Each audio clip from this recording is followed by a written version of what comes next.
Hello and welcome to a Kooky corner of YouTube. This project is one that I have had in my mind for a while, and I'm bringing it now because October, the Halloween time, yes, things can be quite scary and weird, but also it's a time for remembering, and this is what my project is all about. This is called the Remember Me project. Or the Remember Me tin, and what you need basically is a silver tin. You can get blank silver tins on Amazon. If you don't have that, then a similar thing to have would be a mint tin, altoid tin, anything that is this kind of shape and size really. I think these are actually pretty much similar, so this is a blank version. It doesn't matter too much if it's got all the writing and things on it, because I'm going to tackle that in a way whereby we're going to do a cover over the top, so it's not going to be seen. That's the way I'm going to do it anyway, but I am using this blank tin because I've actually got it, so I thought that's going to work well. And I will also show you the finishing bit on these ones as well, to show you how it finishes off.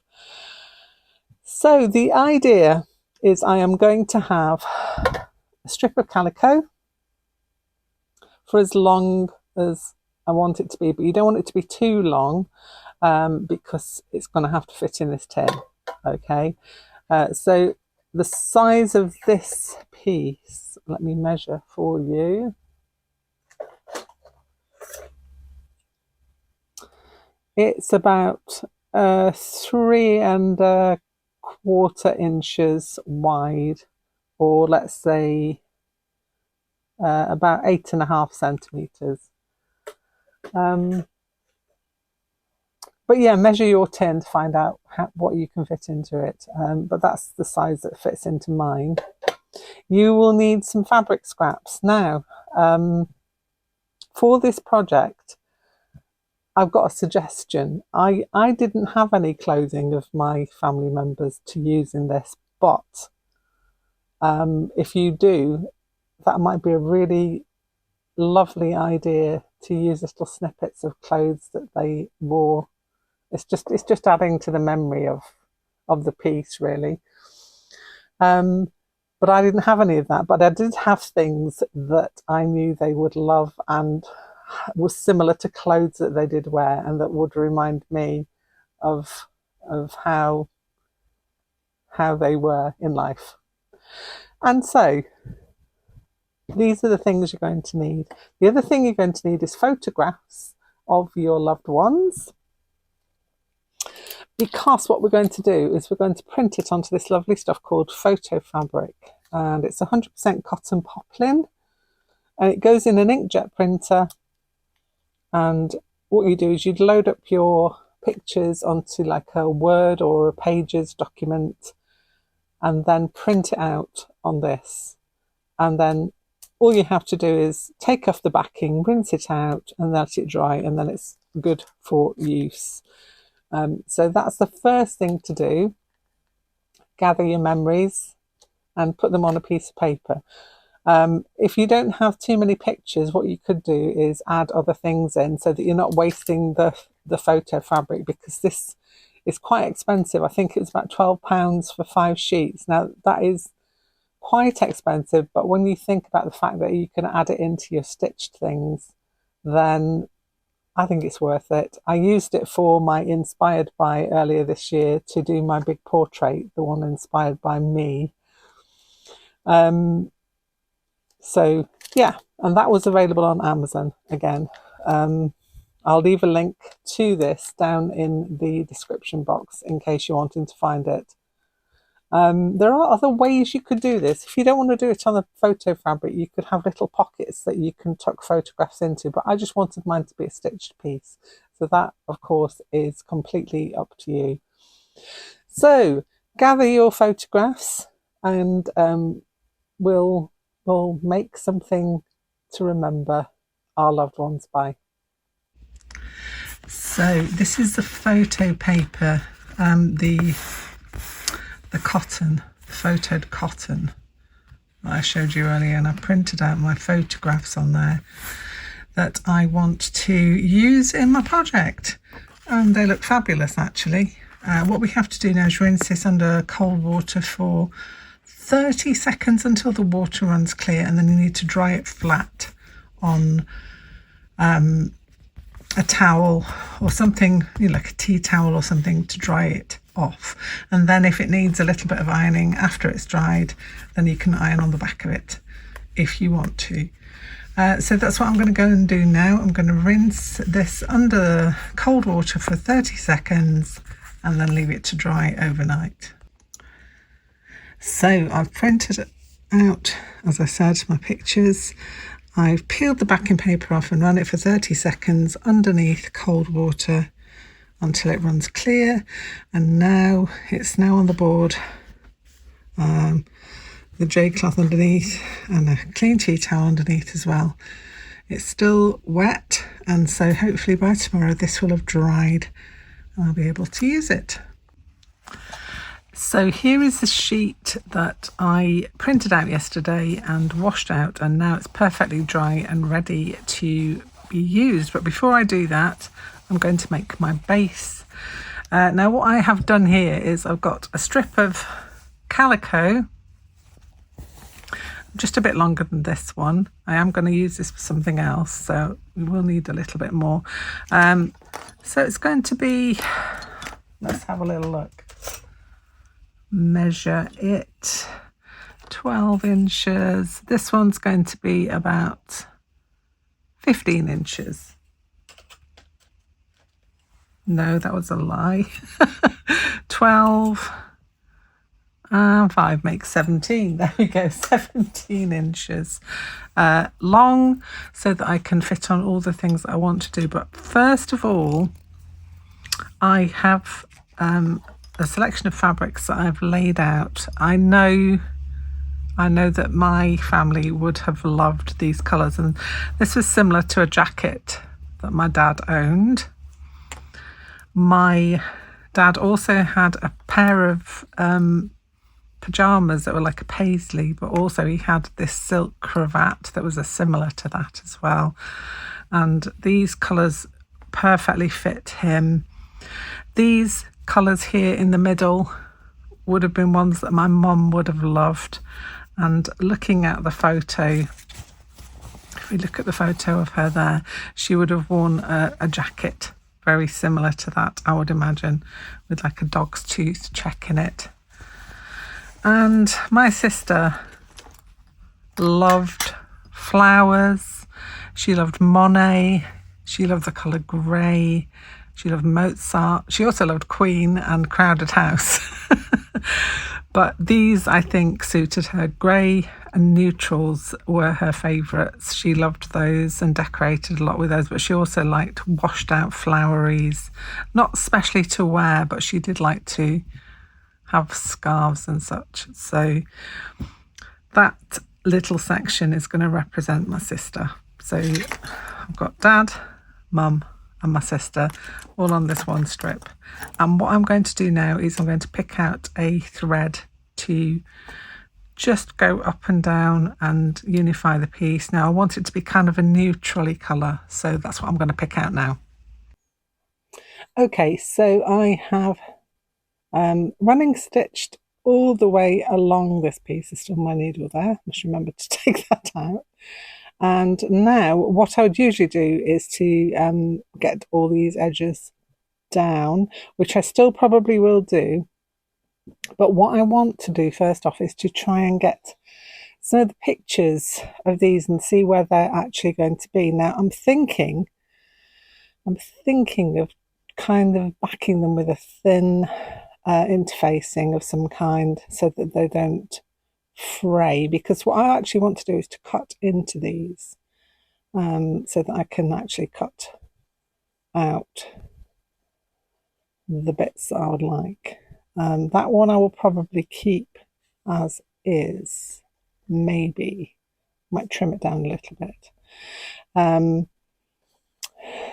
And of these, only my sister is the one that will be used for this piece as well. So yeah, I'm just going to do a little bit of experimentation now to see if I can find something thin enough for this to go onto, because I don't want it to be too inflexible. That's the word I'm looking for. So that I want it to be still able to be folded up and put inside this tin. That's the plan. So I'll go and see what I can find, and I will attempt to try and cut out around. I might even try it on something that I'm not going to use, so I might see how that goes. I will be back and I will show you what I've done. I just recorded this and then realised that I hadn't pressed the button, which was pretty useless of me, but basically I'll just go through what happened. So I had my picture, it's a bigger version of this one. I cut around my sister Susan so that she's there, she's part of this. And then what I've backed it with is it's a Vliceline, this stuff here, which is kind of a very flexible backing, but gives some kind of bit of bounce to it as well. And I'll tell you the name, it's a Vliceline H640. H640, remember that? You could use anything, but I have that. And what I said to you was I didn't want it to be very stiff. I wanted it to have some flexibility, and this does. This works perfectly. So that is where I will be putting Susan, my sister. She goes right on the end of there. And I'll just show you. This is my dad and my mum already in place, and I have overstitched with Aurifil. It's a grey one that came in the slow stitching kit from the last homely house, but it has got a number. It's 2600, and it is, I think it's a 50.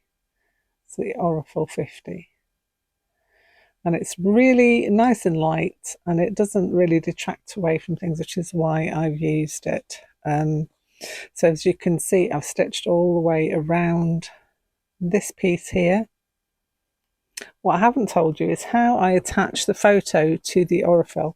I did do a video, but I didn't press the button, as I said. So basically what I did was I lay this on there, but on the back of there I'll coat it with this felt and foam tacky glue. Now, I don't really need to do that because I'm going to stitch it on, but I kind of needed it all to be together, and that kind of keeps that together. I could use clips, but it's just easier to stick it on, and then I know it's not going to go all over the place while I'm trying to stitch it down.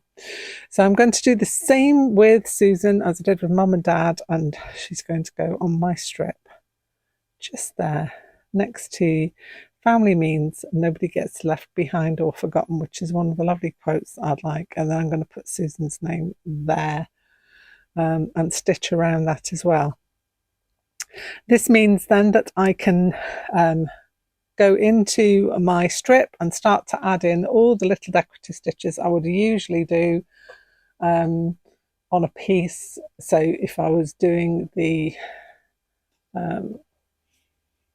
things, so all around the little edges that are showing, adding in some decorative cross stitch and other little bits and pieces, maybe a few hearts on this one. In colours that I can pick out from the fabrics that I laid down. So this one I used for the family means nobody gets left behind or forgotten, and I used a green, it was this green, to go around the names, which I will probably do with Susan's as well, unless I pick a different one to do for that one. So my next job is to attach Susan onto my strip and stitch around there, and then we'll have a look at what other decoration we can put onto this to bring it to life. Okay, so a quick update on where I am with this now. There have been a few additions. Not many. I've not gone into it too much as yet. I've done a little bit of stitching there. I've added in a few felt pieces. So I've got a little heart over that corner there, one there, and a star there. I have gone around all the pieces now to keep those all secure and stitched down. So they've just been over sewed in contrasting threads. And I'm just going to go and work on this more. So I'm going to give this more embroidered in parts of it, different stitches maybe. Just play around with it. I'll probably have some simple cross stitch a la this guy here. So like this. Sure, helps if I show you. And seed stitching maybe, perhaps. Maybe a few flowers. I could put a few flowers in there. That'd be quite nice.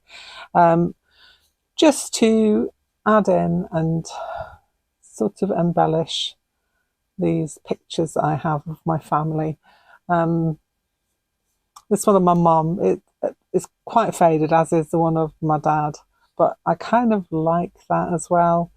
It's just really, I don't know. The picture was very old, so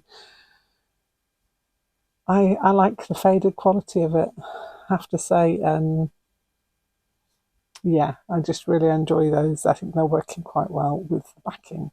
And Susan is there looking happy and bright. Obviously, my sister was not this age when she died. It was just that I thought this picture was more in fitting with the other two that I have here, because it was a black and white picture of my sister as a young girl. And one of my favourites, I love this picture. It's a picture of my sister and my brother together. And just really love that picture so much. It's one of the very few pictures I have. I don't have many pictures of my family. Because obviously they didn't take as many in those days as well. And so the ones I have are quite precious. And so this is where I'm at. I am going to add some more stitches in. I may add a few beads in. I will possibly add in some charms maybe as well. But I'm going to save the showing of that until the next part, because this is going to be a two-part video. It's just a little bit of a longer project, and so I didn't want to make it too long, and just to give you a chance to maybe to catch up with me, because I'll tell you the intention is to put some backing on this as well, so but it hasn't to be too thick, so I can't use felt because it's going to fit into this tin. So I need it fits as it is, but I need a thin fabric to back it with, which I'm going to source and find out, and then I'll tell you what I've used or what I'm going to use when we have our next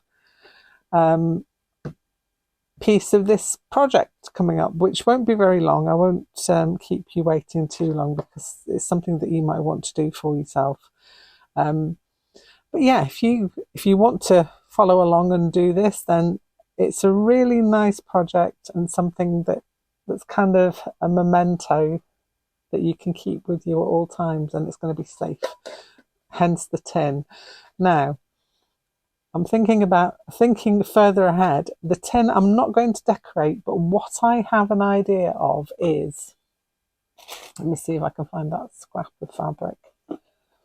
So what I was thinking of is I'm going to make a little slide on or a hook on cover that goes over this and fastens maybe, and then do a similar decoration thing on that, so that it's got a little, like a belly band really of sorts. I did think of painting the tin, and I thought of different things that I could do with it and decoupage and such. But this way I think it's more me, I think. I think the actual stitched part of this is what I'm really enjoying at the minute. And so to finish it off with something that can protect the tin and then also be decorative.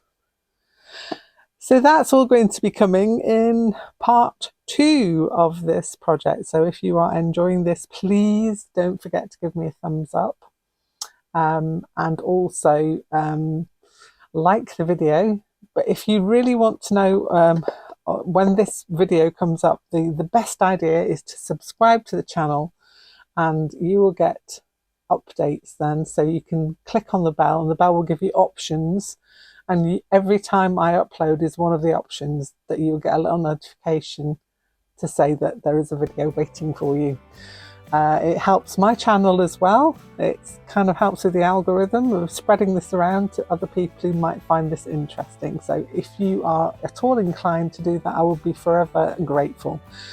Have a wonderful rest of your day, and I will be back here soon, but it won't be with something else, it will be with this. So take care and look after yourself. Bye for now.